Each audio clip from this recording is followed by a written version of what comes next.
By the second week of November, the year Nora Brandvold turned 56, the tin box on the kitchen shelf held $76.40. She had counted it 3 times that morning, not because the number would change, but because her hands needed something to do while the rest of her refused to believe it. She had been a widow for 11 years, and in all that time, this was the lowest the box had ever been.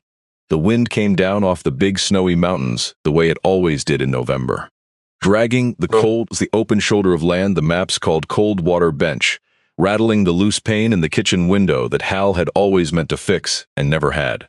Nora stood at the counter in her dead husband's wool coat. The sleeves rolled twice and listened to the house settle around her. Out past the glass, the grass had gone the color of old bone, and the sagebrush bent all one direction, and the light had that thin, scoured quality that the high plains take on just before the first real snow. She poured coffee she had already reheated twice. She did not sit down. There were 33 ewes left in the lower pen. That morning she had walked the fence line, counting them, her breath smoking, the half-frozen ground crunching under her boots, and the number had come out the same as the day before, which was something. They were old ewes, most of them past their best lambing years, the kind a buyer wanted only by the pound. The feed store in Wren had carried her account into a 4th month, and the man behind the counter, Del Hovland, had stopped meeting her eyes when she came in, which was his way of being kind. A notice had come from the bank in Lewistown, folded twice in a window envelope, and she had set it on the table unopened, the way you set down something you already know the weight of. 11 years a widow, 56 years old, $76.40. Those were the numbers, and Nora was a woman who had learned not to argue with numbers. She had not always been poor. She and Halvor had never been rich, not by any measure a banker would respect, but for 20 years the place had carried them. A few hundred head in the good years, a wool check in June that smelled of lanolin and possibility, a garden, a deep freeze full of lamb and venison, a woodpile that reached the eaves by October. Hal had been a big, slow-moving man with hands like the roots of a tree, a sheepman whose own father had come over from a hard valley in Norway with nothing but a knife, and the knowledge of how to keep animals alive in weather that wanted them dead. Hal carried that knowledge the way other men carried a wallet. He could deliver a breech lamb in the dark by feel alone, his arm to the shoulder in a straining ewe, his voice never rising above the murmur he used for frightened things. He had married Nora when she was 24, and he had been gone 11 years now, taken by a quiet thing in his chest in the space of a single winter, and the grief of it had never once felt like 11 years. It felt like a room she had walked out of that morning and could still hear, if she stood still. After he died, the place had begun the slow unspooling that places do when the hands that knew them go into the ground. The good rams aged out, and she could not afford to replace them. A wet spring took more lambs than she could save alone. The barn roof lost shingles she had no money to buy. One bad year leaned against the next, and the next leaned against that, until 11 of them stood stacked like fence posts behind her, and she found herself at 56 counting coins in a tin, and waiting for the snow that would decide whether the last 33 ewes were worth the hay it took to keep them. She told herself she was not frightened. She was a practical woman, and practical women do not indulge fear the way the comfortable do. But that morning, standing in the cold kitchen in her husband's coat, she had felt something underneath the practicality that she did not have a polite word for. It was the feeling of being the last one awake in a house where the lights are going out one by one. It was the feeling that the road that had brought her here had quietly run out of road. The dog lay by the cold stove, watching her with his one good eye. Juno was old now, older than a working dog had any business being, a black and white border collie gone gray at the muzzle, his left eye a flat blue blind from a kick years ago that he had taken closing a gate that Hal had left open. He had been Hal's dog before he had been anyone's, and after the funeral he had spent a full week lying in the dirt at the head of the lane, facing the road, until Nora had carried him inside herself. He still went out to the cold pen every morning and lay where he could see the ewes, doing the only work he had ever known, holding the line by the simple fact of his presence. He was no use anymore. She would no sooner have parted with him than with her own hand. She set the coffee down half drunk. There was wood to split, and water to break in the trough, and the whole long arithmetic of a day to get through. And none of it would do itself for her grieving over it. It was the dog who heard the gate. Juno's head came up off his paws, the gray ears lifting, and he made the low sound in his chest that was not quite a growl, the sound he kept for things that did not belong. Nora had heard nothing. The wind ate most sounds out here before they reached the house. But she had lived long enough alongside that dog to trust his ears over her own. She set down the stove lid she had been lifting and went to the window. A figure stood at the far gate where the lane met the county road. For a moment Nora took it for a fence post. The frost had thrown a shadow on. The figure was so still. Then it moved. A small, hunched movement. The movement of someone gathering courage rather than crossing distance. And she saw that it was a person, and that the person was young, and that the person was alone. No vehicle on the road behind, no dust. Whoever it was had come on foot, which on Coldwater Bench meant they had come a very long way, because there was nothing in walking distance but more of the same emptiness in every direction. Nora stood at the glass and watched the way her own husband had taught her to watch, without hurry, taking the measure of a thing before she moved toward it. The figure came a few steps up the lane and stopped. Came a few more and stopped again. It was a woman Nora could see now, a girl really, though Nora had reached the age where everyone under 30 looked like a girl to her. Thin inside a denim jacket that was wrong for the season, the collar turned up, the hands jammed deep in the pockets. A canvas bag hung off one shoulder, the strap pulling the jacket sideways. Dark hair whipping loose across a face that was turned, even now, half toward the road behind her, as though she were keeping watch on the way she had come. That was the thing Nora noticed, before she noticed anything else. Not the thinness, not the wrong jacket, not the long walk written in the way the girl held her shoulders. The way she kept glancing back. People who keep looking behind them are running from something. Nora knew it the way she knew weather. She had not always known it, but 11 years of living alone at the end of a road teaches a woman to read the few who come up it. The mailman drove straight in, unhurried, a man with no reason to fear the open. The occasional hunter came with a wave and a question, his truck nosed politely at the gate. The men from the bank came slow and reluctant, the way men come who would rather be somewhere else.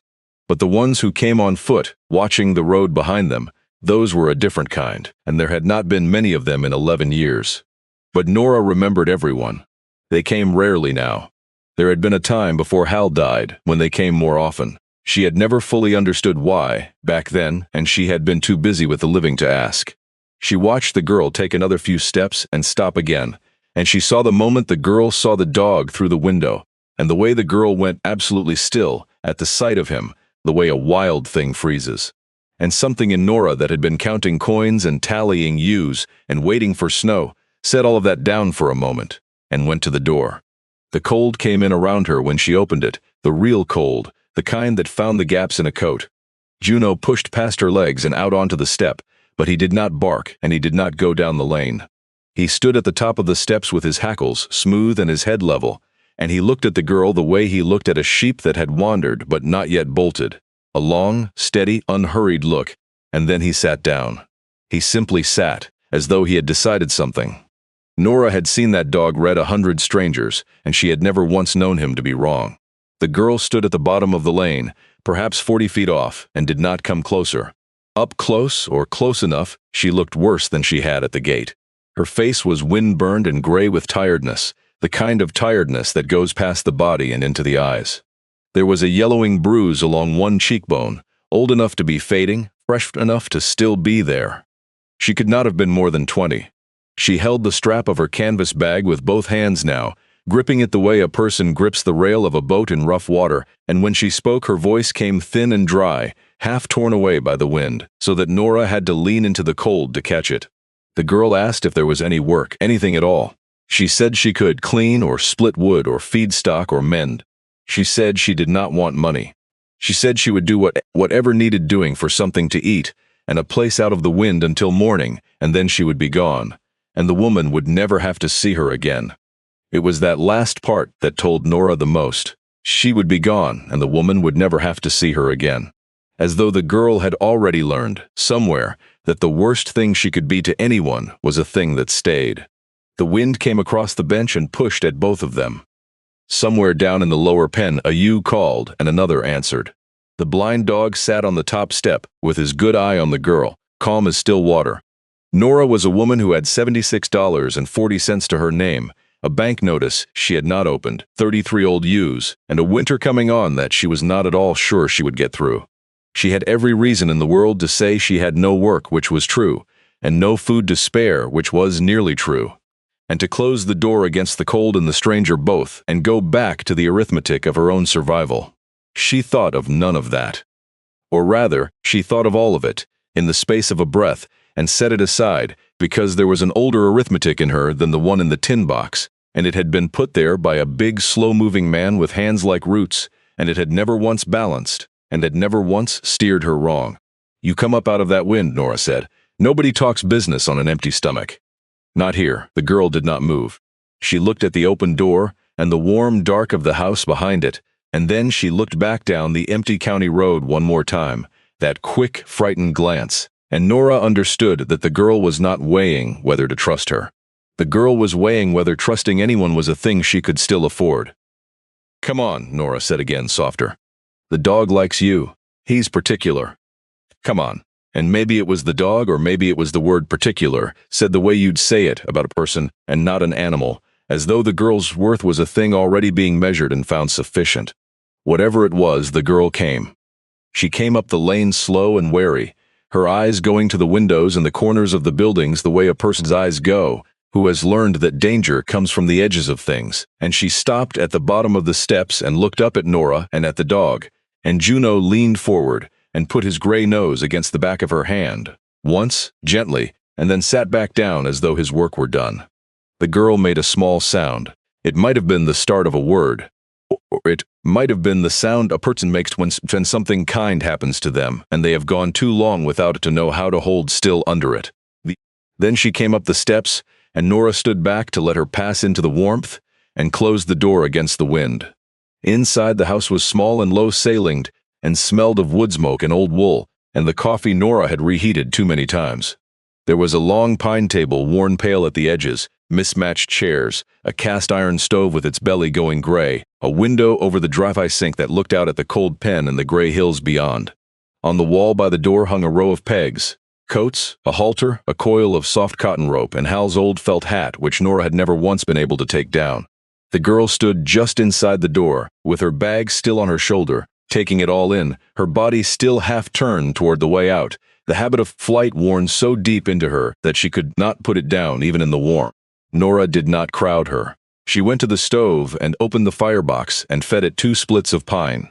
And the flames came up and threw their light into the room, and she put the kettle over and pulled the cold pot of beans from that morning to the front of the heat. She moved the way Hal had taught her to move around frightened things, without quickness, narrating nothing, asking nothing. She set out a bowl. She cut bread from the half loaf in the box, the last of it, and did not let herself think about the last of it. She poured milk that she had been saving. "You can set that bag down," she said, not turning around. "Nobody's going to take it." The girl set the bag down. She did it slowly, and she set it against the leg of her chair where she could reach it, but she set it down. When the beans were hot, Nora brought the bowl to the table and set it in front of the girl with the bread beside it, and she said, simply, "Eat."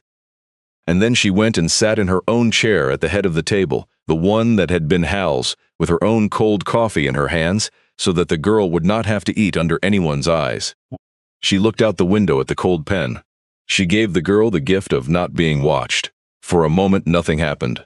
Then Nora heard the spoon. The girl ate the way the truly hungry eat, the way Nora had seen exactly twice before in her life and never forgotten. Fast at first, then forcing herself slow, then fast again when the slowness lost, her free hand curved around the bowl as though to guard it, shoulders folded forward over the food. She ate as though the bowl might be taken. She ate as though she had learned, somewhere, that food was a thing that came and mostly went, and that the only sure portion was the one already inside you. She finished the beans, and Nora got up without a word and filled the bowl again, and the girl looked up at her then, with something raw and unguarded in her tired face, something that was almost worse to look at than the bruise, and Nora only nodded at the bowl and said, "There's plenty," which was not true, and sat back down. The second bowl the girl ate slower. The bread she folded and tucked into her sleeve before she seemed to know she was doing it, then caught herself and went red, and started to take it back out, and Nora said, without turning from the window, "That's yours, you keep it, that's what it's for." and the girl left it in her sleeve, and something in the set of her shoulders came down a half-inch. The first thing about her that had eased since she came through the door. When the bowl was empty, the girl wrapped both hands around the cup of milk and held it without drinking, just for the warmth of it, and stared at the table. The fire ticked in the stove. Juno had come to lie under the table at the girl's feet, his chin on her boot, and she did not seem to know whether to move or be still, and so was still. Nora let the quiet sit a while, then she asked the only question worth asking first. "What do I call you?" The girl was a long time answering. Nora watched her work at it, watched the small war in her face, and understood that the girl was deciding not what her name was, but whether to give the real one, and that the deciding was costing her something, because it's the first thing you give a person, and the last thing you can take back. At last the girl said, "Selah." She said it low, and watching Nora's face as she said it, the way you watch to see if a lie will land. Nora had raised no children and buried a husband and lived 11 years at the end of a road, reading the few who came up it, and she knew a half-given name when she heard one. She did not press it.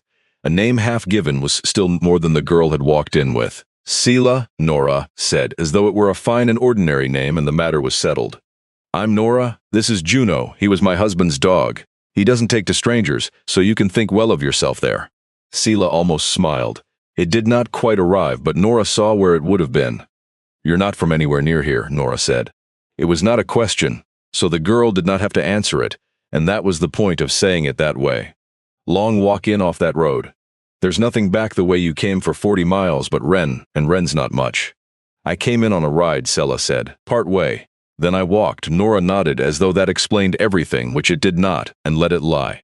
From whom the girl had taken a ride, and to whom she had not wished to stay, and what had put the fading bruise on her cheek and the watching in her eyes. Those were not questions for a first bowl of beans. Hal had taught her that too, though he had never said it in words. Some stories you do not ask for. You set down food, and you keep the warm, and you wait, and if the person decides the place is safe, the story comes out on its own, the way water comes up through ground you have stopped digging at. And if it never comes, then it was never yours to have, and the food was given all the same. Outside, the light was going. The short November day was already failing toward the long blue dusk, and the wind had not let up. And somewhere out on the county road, Nora thought, though she did not say it, whatever the girl was watching for was still out there, still coming or not coming, and a girl who walked the last miles in, off a road like that, did not do it because the world behind her had been gentle. "You'll stay the night," Nora said. It came out flat, decided, the way she'd have said a thing about the weather. "The road's no place after dark out here, and it's coming on to snow. There's a room. It was my husband's mother's.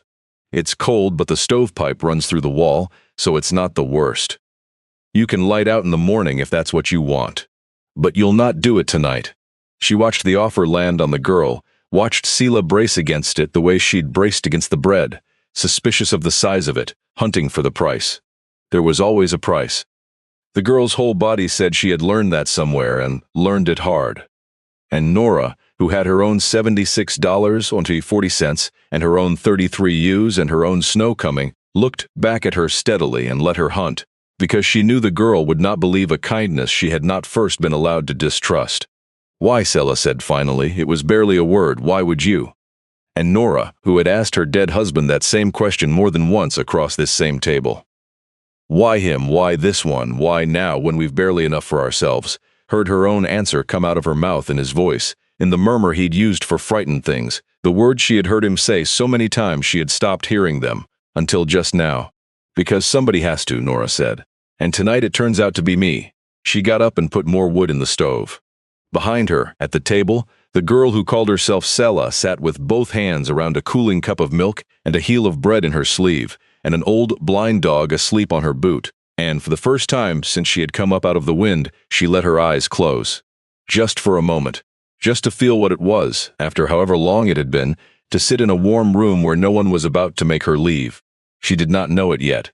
But she had come up a road that had run out of road, to the door of a woman whose own road had run out the same way, and the two empty roads had met at one lit window on the edge of nowhere. And what came of that meeting would change the shape of both their lives, and the shape of more lives than either of them could have counted that night. Though all of that was still ahead, out past the dark and the coming snow, waiting.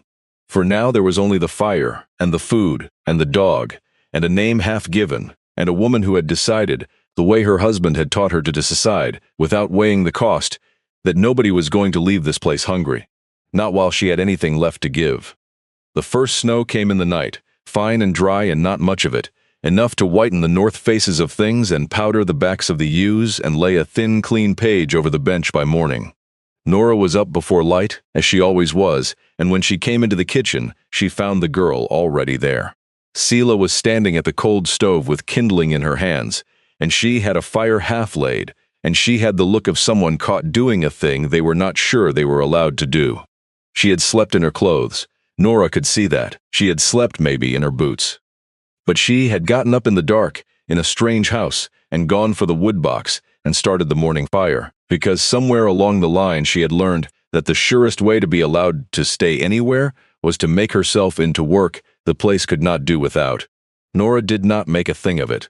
She said good morning, and she took down the coffee, and she let the girl finish the fire she had started, and when it caught, she said, "You've laid a fire before," and Seela said, "Some," and that was the whole of the conversation, and it was enough. They ate oatmeal because the bread was gone.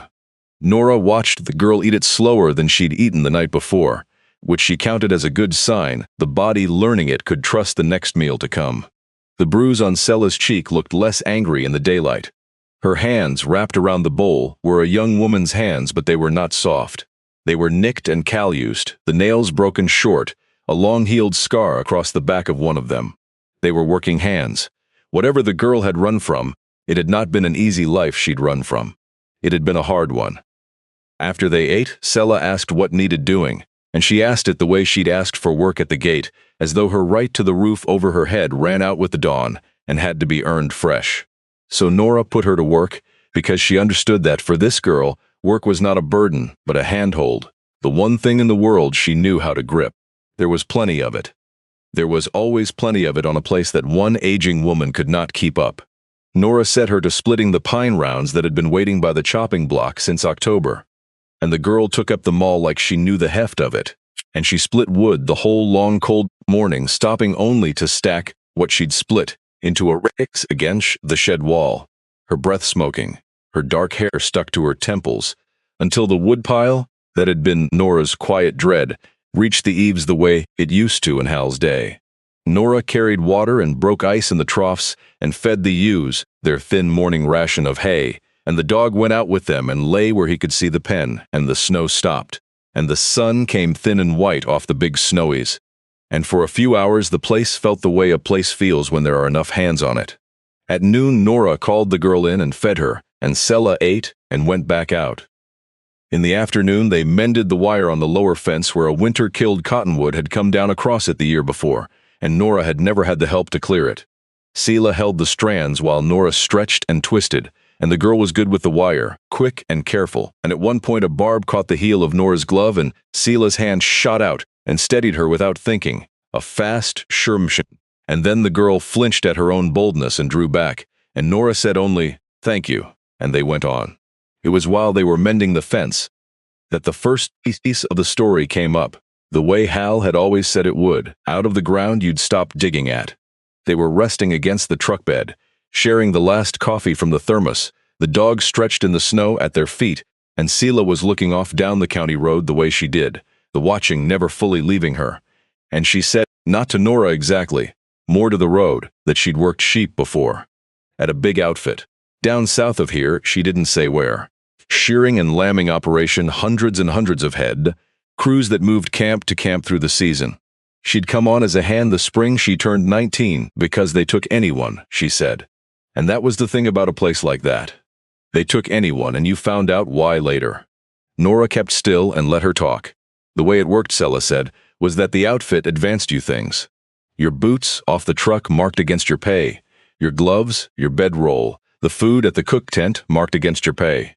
A coat when it turned cold marked against your pay, at the outfit's price, which was not the store's price. They drove you out to camps so far from any town that you could not leave on your own, and they held your pay against the season's end so you'd not run before the work was done.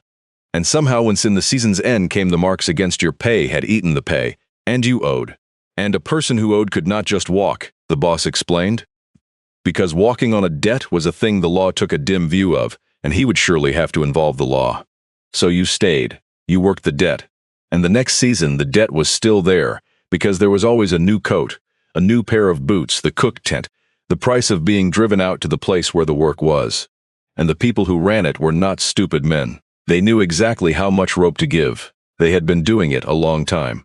Nora listened to all of it without moving, and a cold went through her that had nothing to do with the November air, because she had heard this before. Not lived it, heard it, a long time ago across the pine table in the kitchen from her husband's mouth about men he had known, men he had taken in.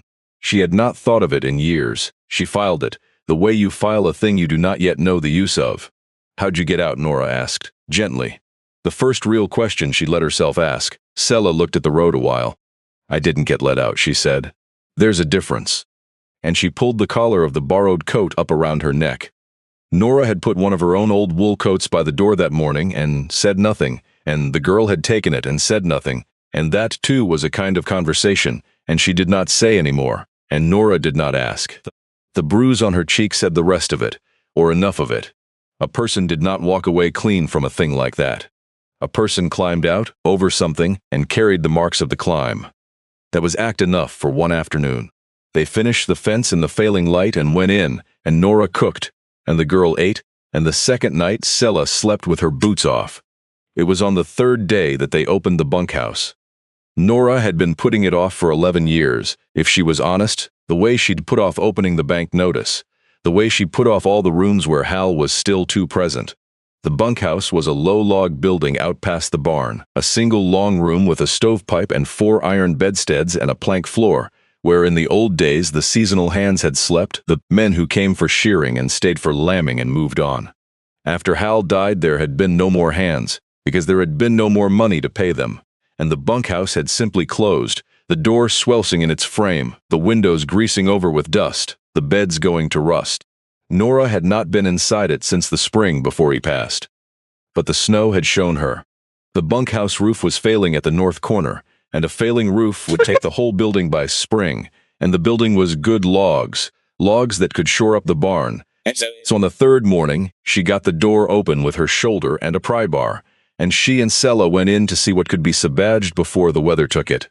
It was cold and blue dark inside, the light coming gray through the dirty windows, the air thick with the smell of dust and old wool and mouse and cedar. Hal had lined the lower walls with cedar planks years ago against the damp, and the cedar still gave off its faint dry sweetness under everything else 11 years on.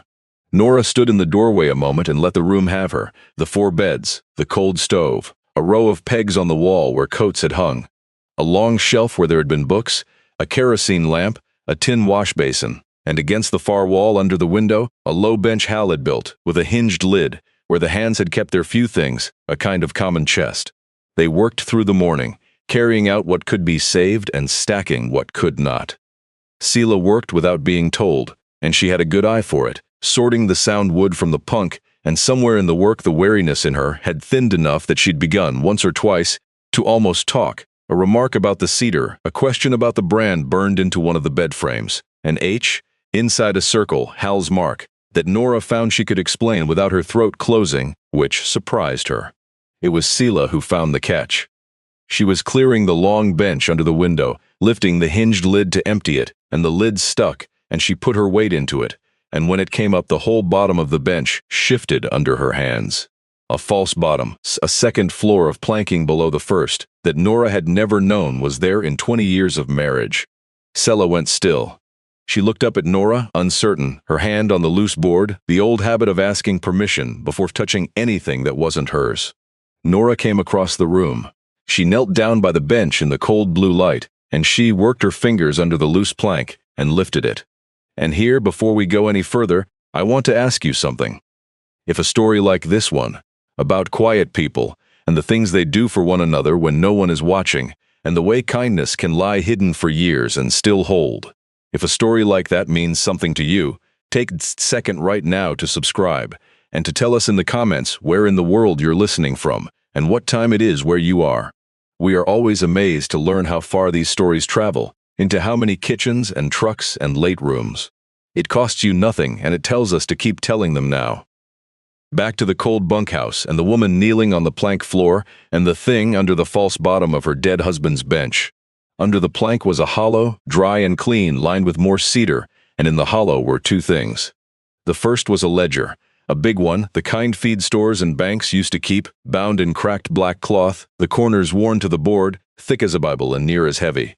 The second was a cigar box, the paper label long since rubbed to nothing, held shut with a loop of soft cotton string. Nora lifted the ledger out with both hands and set it on her knees, and a dry breath of cedar and old paper came up off it. And she opened the cover, and she knew her husband's hand before she had read a single word. That slow, square, careful hand. The hand of a man for whom writing was hard work he did anyway. The first page was dated long before they were married, when Hal would have been hardly more than a boy with the place still new under him. At the top in Hal's square letters, he had written 4 words and only 4 like a title or a vow. Nobody leaves here hungry. And below that, the names began. They ran down the page in 2 columns, and over the page, and over the next, year after year, the ink changing from black to blue and back to black as the bottles changed, the hand aging across the decades from a young man's care to an old man's tremor.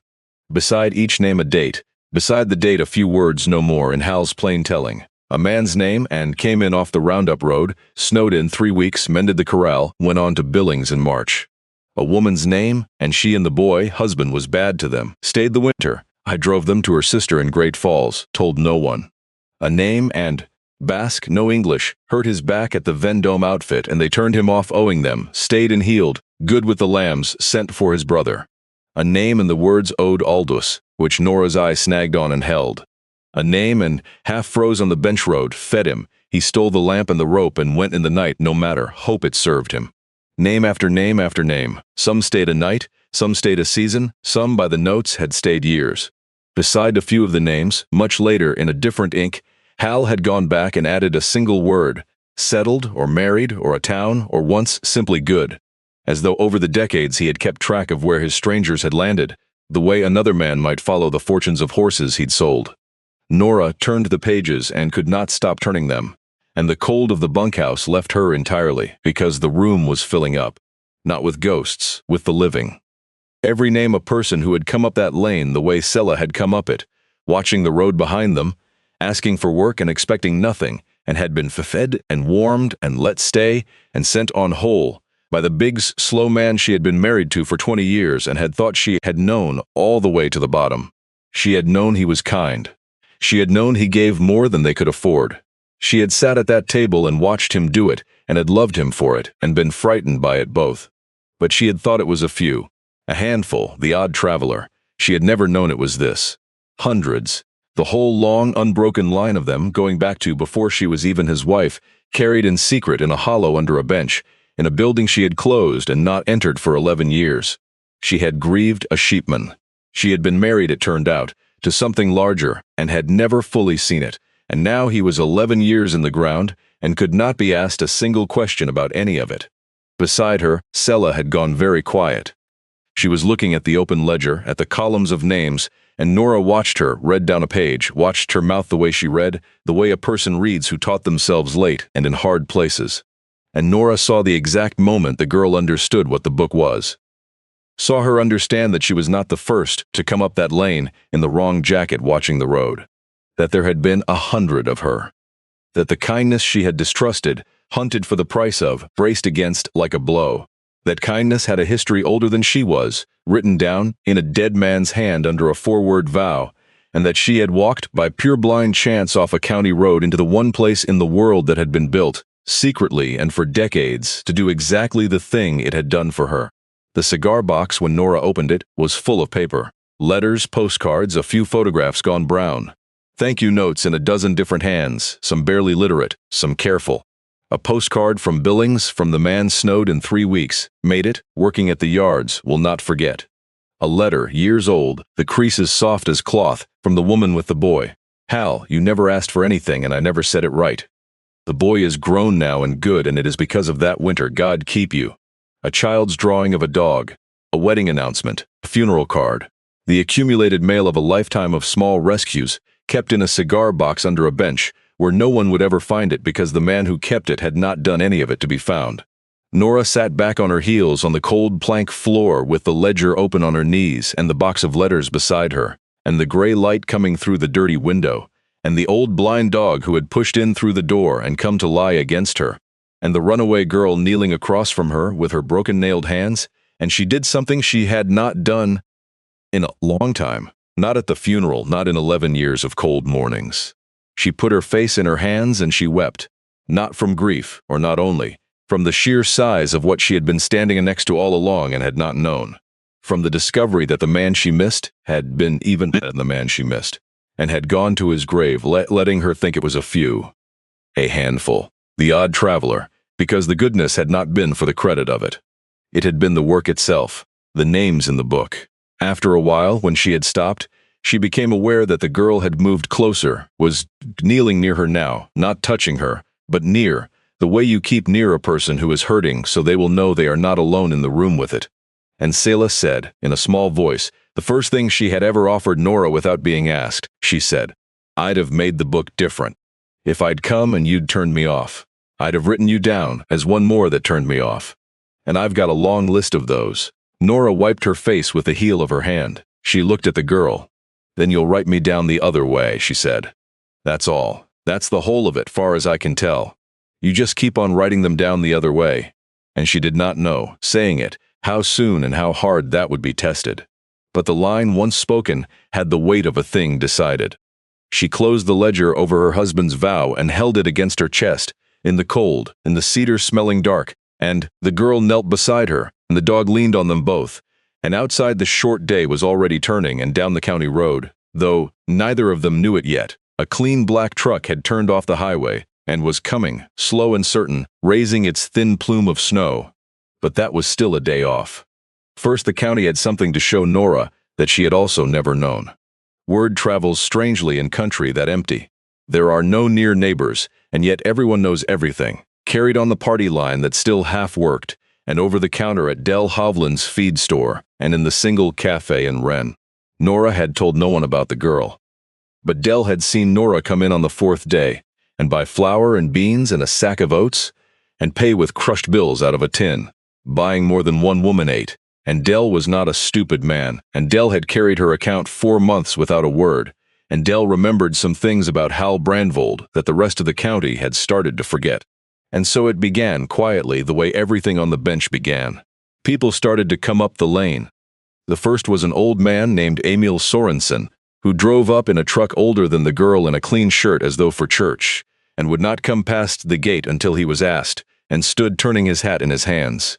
He had brought a quarter of beef, frozen, in a feed sack, and a box of canning jars full of vegetables his late wife had put up, that he said would only go to waste with her gone. Nora knew him a little, the way you know everyone a little out there. But she had never known the thing he told her, standing at the gate with his hat in his hands while the girl watched from the doorway. He told her that in the winter of a year so long ago Nora had still been a child somewhere else. He had come up this same lane a young man, busted, run off from a bad situation he did not name, and Hal Brandvold had taken him in and fed him, and given him work through the cold, and never once asked him what he was running from. Emil had gone on in the spring and made something of himself, married, raised 4, buried his wife, and in all that time he had never spoken of that winter to a living soul, because Hal had asked him not to, had said only, when Emil tried to thank him, "Don't thank me. Just leave the next one's door open, that's the whole of the payment. Leave the next one's door open." Emil had spent 50 years leaving doors open, he said, on account of one winter. And now he had heard, the way you hear things, that Nora was up against it, and that there was a girl, and he had wanted to come while he still could, and bring what he could. And say the thing out loud at last, because Hal was gone, and somebody ought to know.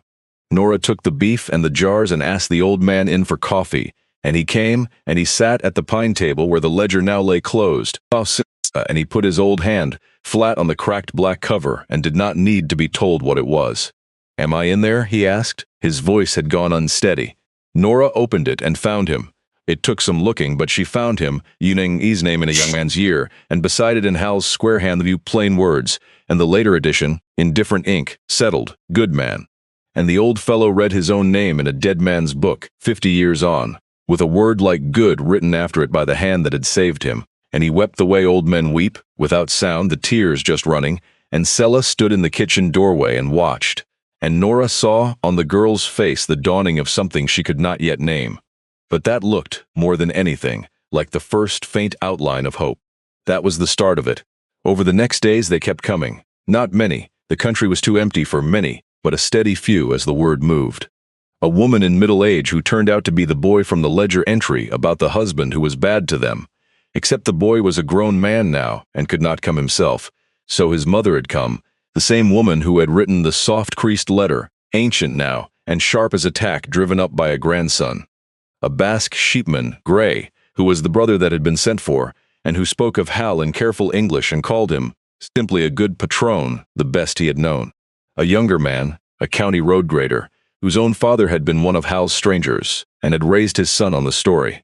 They came and they brought what they had, meat, wood, a mended harness, a day's labor, a casserole, a 50 in an envelope pressed into Nora's hand against her protest, and every one of them, before they left, asked the same shy question. Am I in the book? Or my father? Or the man who raised me? And Nora would open it and find them, and read the plain words, and watch a grown person meet, across the gap of decades, the proof in a dead man's hand that they had once mattered to somebody when they had mattered to no one. And every one of them, looking at Sella, understood without being told who she was and what she was, because they had all once been her. And not one of them looked at her the way the world had taught her to expect to be looked at. They looked at her the way you look at family you have not met yet. There was one evening in that week that Nora kept, afterward, the way you keep a few evenings out of a whole life. The visitors had gone. The supper was cleared. The wind had dropped, which it does sometimes on the bench in the deep cold, so that the silence outside was total. The kind of silence that has weight, the stars coming hard and close over the big snowies. Nora had lit the lamp and was darning a sock by it, and Sella sat across the table with the ledger open in front of her. Reading, the way she'd taken to doing in the evenings, going down the columns of names slow, mouthing them, and Juno lay between their feet under the table with his chin on the girl's boot. After a while Scylla said, without looking up, what was he like? Nora's needle stopped. Nobody had asked her that in 11 years. The people who'd known Hal didn't need to ask, and the people who hadn't didn't think to, and Nora had carried the answer around so long unspoken that she'd half forgotten it could be said out loud. She set the sock down. She looked at the lamp, she said. Slow on purpose, I came to understand, not slow in the head. He'd take a minute to answer the simplest thing, and you'd want to shake him. And then the answer would come out and you'd see he'd use the minute. He smelled of sheep and pine tar, and that pipe he wasn't supposed to smoke. He could be in a room and you'd forget he was there. He was that quiet, and then you'd need a thing done and turn around, and it was already done. She picked the sock back up, set it down again. He never once told me he loved me, she said. Not in those words. I used to mind it when I was young. Then one winter I was sick, bad sick, the kind where you lose track of the days, and I came up out of it and the whole place had been kept perfect around me. Every animal fed, the fire never out, broth at my mouth every time I woke, for 2 weeks, and him not slept that I could tell. And I understood I'd been a fool to want the words. He'd been saying it the whole time. He just said it with his hands. Sella was quiet. Then she said, "Lo, nobody ever said it to me either. The words are the other way." Nora did not look at her too directly. You don't look directly at a wild thing offering you something. She said only, well, you're somewhere it gets said now. One way or the other. You'll get used to it. And the girl bent her head back over the book, but Nora saw her wipe her face once with the heel of her hand, fast, the way Nora herself did it, and neither of them remarked on it, and the lamp burned, and the dog sighed in his sleep, and that was the evening Nora kept. The next morning came another of them up the lane, and this one Nora had not expected and never forgot. A woman near Nora's own age, well-dressed, in a car with county plates that was not a ranch car, who turned out to be a nurse. The head nurse, in fact, at the hospital down in Lewistown, and who stood in the kitchen and would not sit, and told them she had not come up about the past at all, or not only.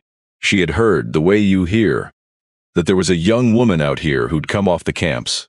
She wanted the girl to know, she said, looking straight at Sella, that she ran a free clinic 2 Saturdays a month, and that anyone who'd been through what the camps did to a body could come. No questions, no name needed, no cost.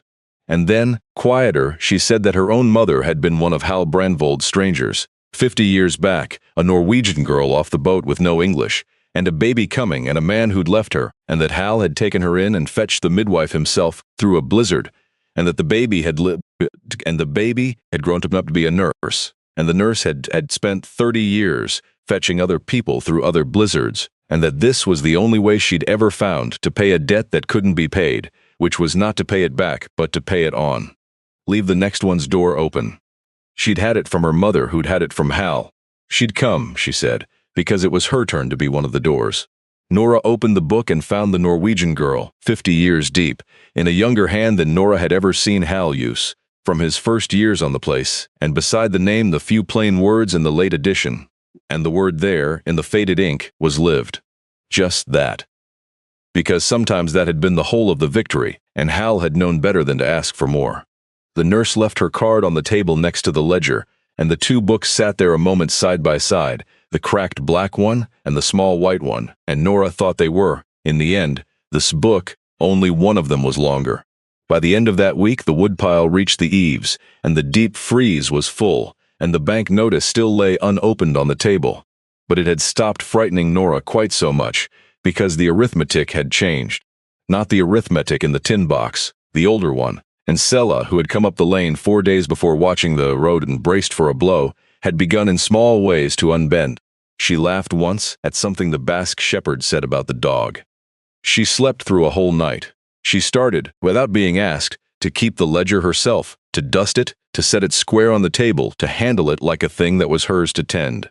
And one evening, Nora came in from the pen and found the girl sitting at the table with the book open and a pencil in her hand, not writing, just looking at the empty line below the last name, the place where the next name would go, with an expression on her face that Nora could not read. She did not know, then, whose name would go on that line, or how dearly it would have to be earned. She only knew that the line was waiting. They both did, and out on the county road, the black truck was almost to the gate. It was a Thursday, 8 days after the girl had come up out of the wind, and the snow had melted off the south slopes and lay only in the shadows, and Nora was in the lower pen dosing a ewe that had gone off her feet when she heard the engine. Not the cough of a country truck, a smooth engine, a new one, the sound money makes. She straightened up over the ewe and looked toward the road, and the dog was already on his feet, the hackles up along his spine, the low sound starting in his chest, and down at the gate a black truck had stopped, long, clean chrome catching the thin sun, a truck that had never hauled hay or hide in its life. A man got out. Even at that distance Nora could read him. He took his time. He stood by the truck a moment looking the place over, the way a man looks at property, taking inventory, and then he came up the lane unhurried, a tall man going soft at the middle, in a canvas coat that was the idea of a working coat, clean as the truck, and good boots that had never been ruined, and a hat that had cost more than Nora's ewes were worth by the head.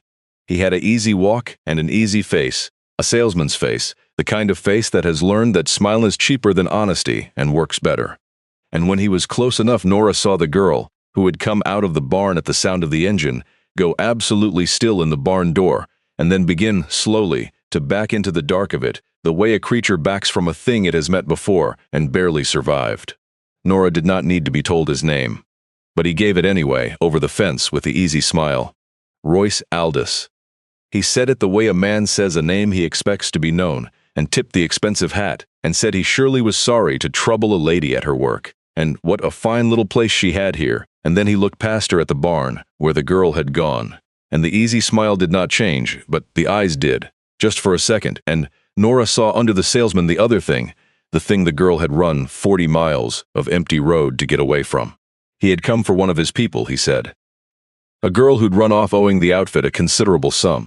He understood she'd been seen up this way, and he hoped there'd been a misunderstanding, because he'd hate to think a respectable woman had knowingly taken in someone who'd skipped out on a lawful debt.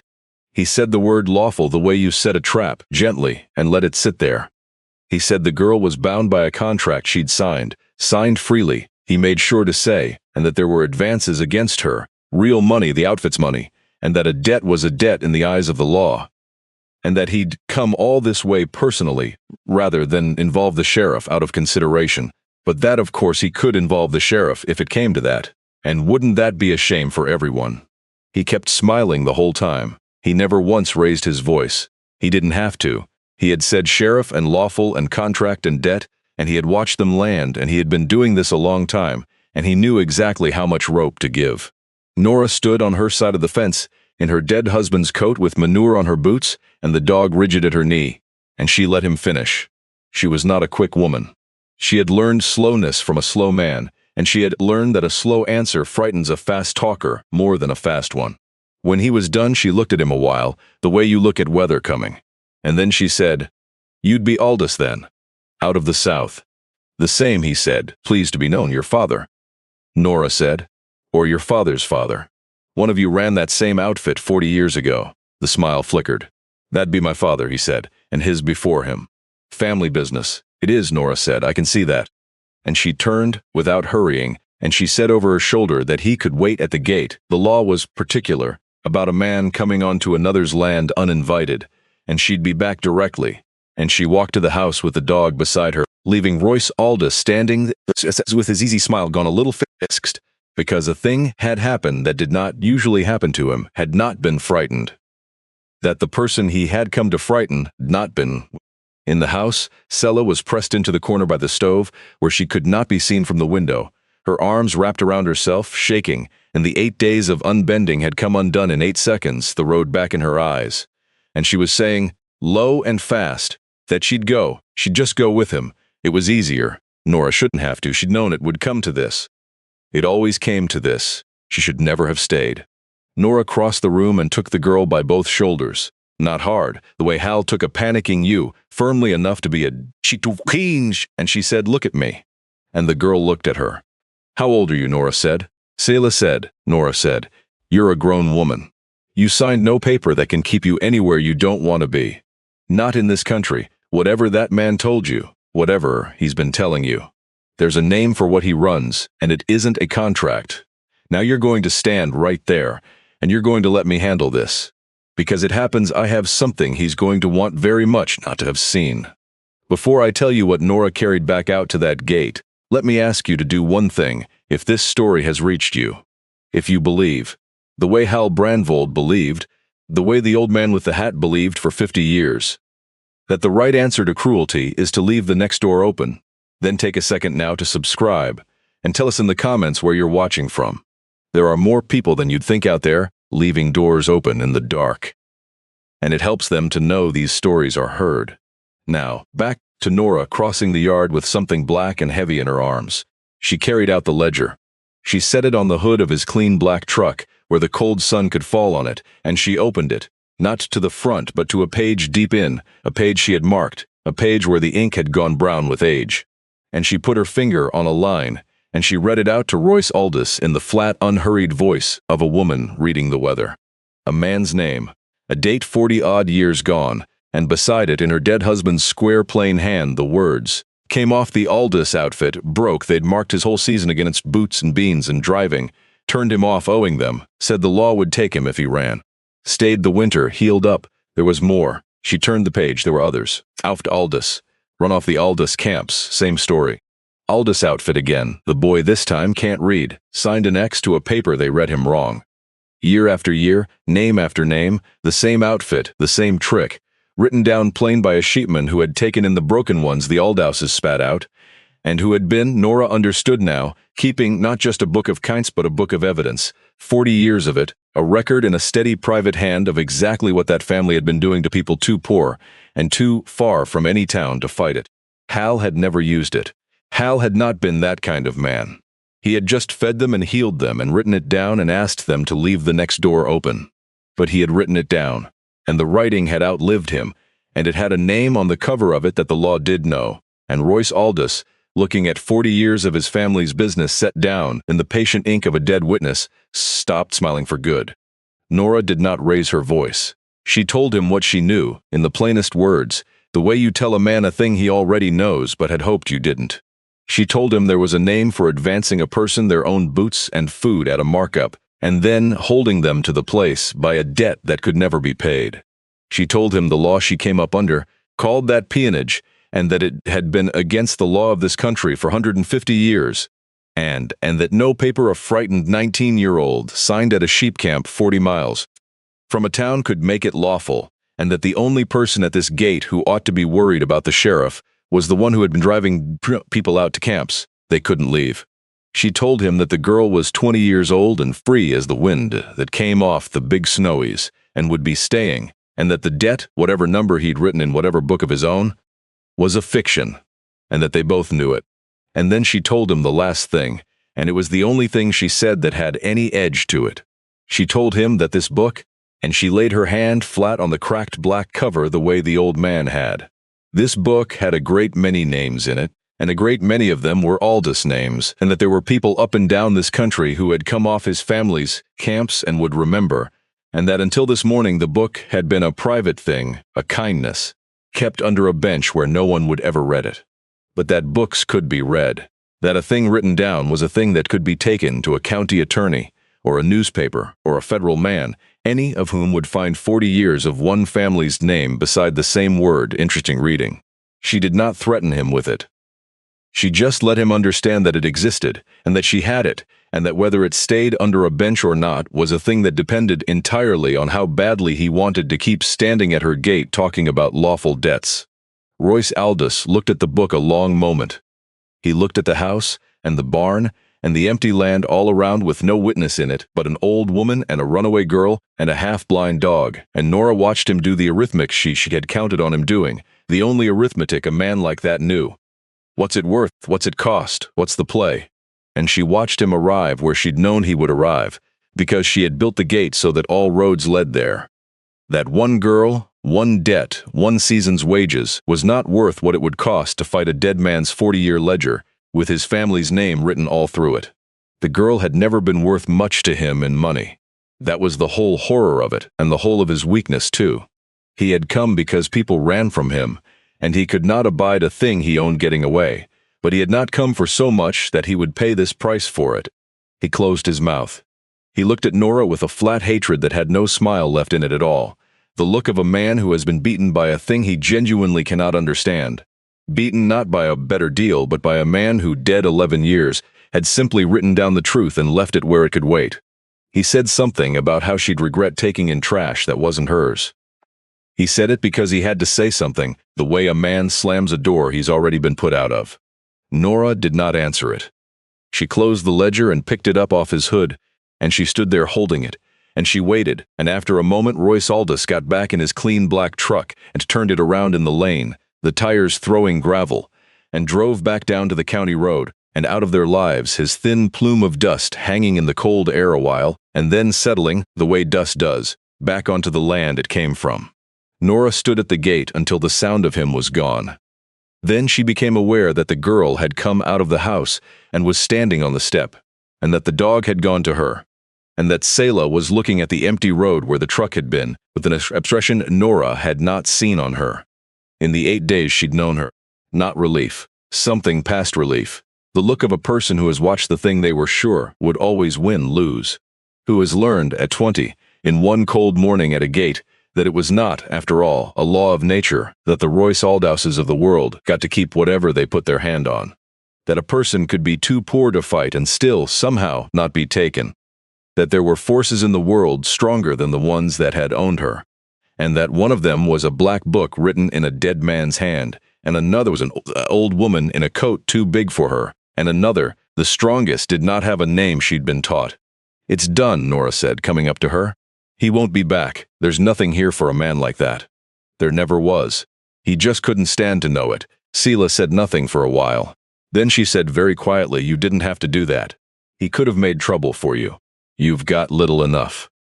And Nora, who had $76.40 8 days ago, and had less now and did not care, said the thing she had been coming toward her whole life without knowing it, the thing she had married into and lived alongside for 20 years, and only fully understood standing at a gate in November, watching a bad man drive away from a book. "I've got the book," she said, "and the book's got room. That's not little. That's about the biggest thing there is." That was the end of the worst of it.